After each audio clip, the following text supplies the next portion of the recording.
result of 4 million years of bioengineering.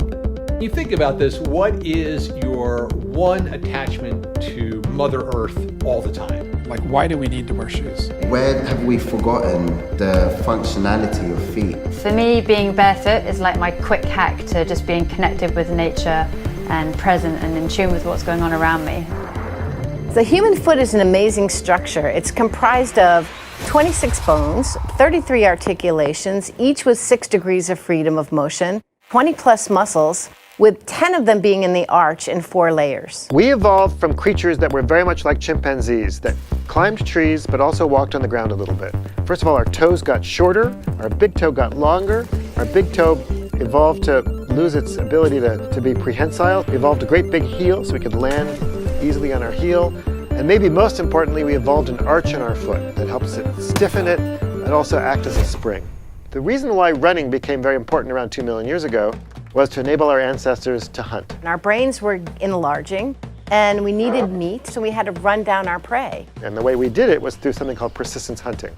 Hunters will chase an animal, but animals can't cool while they gallop. So if you can make an animal gallop for long enough in the heat, you can actually drive it to a state of heat stroke. And since humans cool by sweating rather than panting, we're able to outrun even the largest animals out there on the African savanna. And we can still do that today. The foot is really very well designed by itself to withstand the loads of walking and running. It can move in many different ways. It allows it to be a rigid lever at times, it allows it to be a mobile adapter to uneven terrain at times, and to be spring-like and have spring-like characteristics. The truth is, for most of human existence, everyone was barefoot. Until something happened around 40,000 years ago. You know, the creation of shoes was for a very simple reason. It was to protect our feet against elements that would damage them. People started to wear footwear about 40,000 years ago. We can assume that it were skins wrapped around the feet and also sandals made out of organic material. Heels were first worn exclusively by men, mainly by horsemen. The heel kept their feet in the stirrups so they would not fall off their horse and they would be stable in their saddle.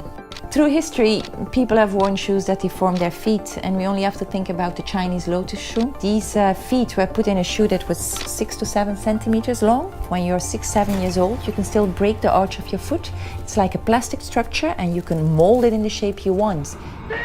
Now we don't have to go back that far. If we look now in the shopping windows, we see a lot of shoes that do the same thing, but in a less extreme way. So we took this really great purpose, protection, and then we turned it into something else. We turned it into fashion, we turned it into correction, we turned it into a lifestyle. Most modern shoes are rigid, pretty heavy, do not follow the shape of your own foot. Well, you don't really have a good feeling with the surface you're walking on. When you look at shod populations, people who have worn traditional shoes for years, you start to see a change in shape of their foot. You see a rigidity and a restriction in the natural movement. Most of the injuries I see in my office, including plantar fasciitis, stress fractures, Achilles tendonitis, I attribute to a disconnect that is created between the body and the ground, and I associate that with modern footwear. Experiments show that when you inhibit sensory information in the foot, people have problems maintaining stability and have problems maintaining balance. There's a reason, for example, that martial artists tend to go barefoot, right? They rely on that sensory information from their feet in order to maintain stability and balance in really demanding situations. Pointed toes and elevated heels have been popular for centuries. But around 50 years ago, a new type of shoe appeared that would revolutionize the footwear market. So a lot of the changes that we associate with traditional shoes, cushion, heel-toe drop, we can actually accredit back to the running boom in the 1970s. Bill Bowerman's designs were driven by observing athletes and designing product for performance. Bowerman was building shoes long before Nike, even before Phil Knight, the other co-founder of Nike, came along. He wrote a book called Jogging. That book helped start the whole running movement in the US. People were coming to Bowerman wanting to learn how to run, learn how to jog. A lot of those people that hadn't done that before started having problems with their Achilles tendon and their calf. Bowerman decided upon a half-inch heel lift based on what doctors were telling him. It was because they were trying to accommodate people that had worn dress shoes all their life. It wasn't from the athletes, it was more from the general public that needed a product that they could wear without discomfort. Beyond that, they started adding a counter, they started adding arch support. So they're adding Band-Aids to the effect of creating a problem with the heel. When you put your foot in a cushioned shoe, it's the same as putting your butt in a cushioned sofa. What you're doing is allowing everything to relax and get soft and deactivate. I think one of the causes of weak feet is the chronic support that we have from modern footwear. A carbon fiber plate, springs in the heel, air within the heel, are trying to mimic a very intelligent system that we already naturally have. So what we end up with is this cocoon, this sarcophagus that encompasses your foot and strips away all the natural movement that's there for a reason. I think in today's world, fashion is first before performance. Fantastic. Is it going to sell? Is it have that right look or appeal? The more established mainstream sports brands came at a time when it wasn't cool to wear sportswear. So they had to become storytellers and attach their shoes to icons in order to get people into the footwear. The advances in technology and all of that has simply interfered rather than helped the foot. So you're buying technology and shoes to correct for problems caused by the shoe itself. So do our feet need support? Or is it time we learn to let our feet support us?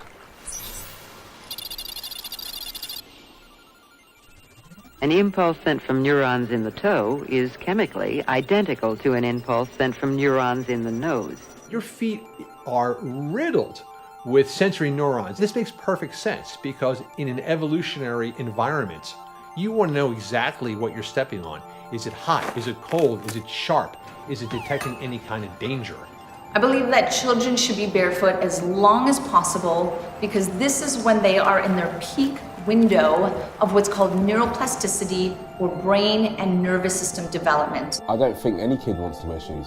It's just kind of, they hate having to tie the laces, they hate having to put them on, they hate having to take them off. No. We're living longer, which is a good thing.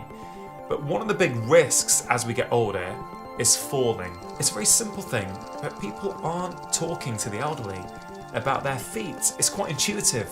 Bring them closer to the ground and their balance improves. I definitely think that we would all benefit if we transitioned our footwear to more minimal footwear. And we just published a study showing that foot muscles in the arch get stronger when you simply walk in minimal shoes. Running barefoot is a skill just like swimming. You don't just jump into the pool and think, okay, I'm going to master swimming this afternoon and I'll be good to go. Then I'm going to swim the English Channel. You need time to build up strength, endurance, and technique. What I tell designers is that design product that follows the foot rather than product that foot has to follow. So if you can design shoes that do that, then you're golden. A minimal shoe is exactly what you should be wearing. It is the least amount of protection that will make you comfortable.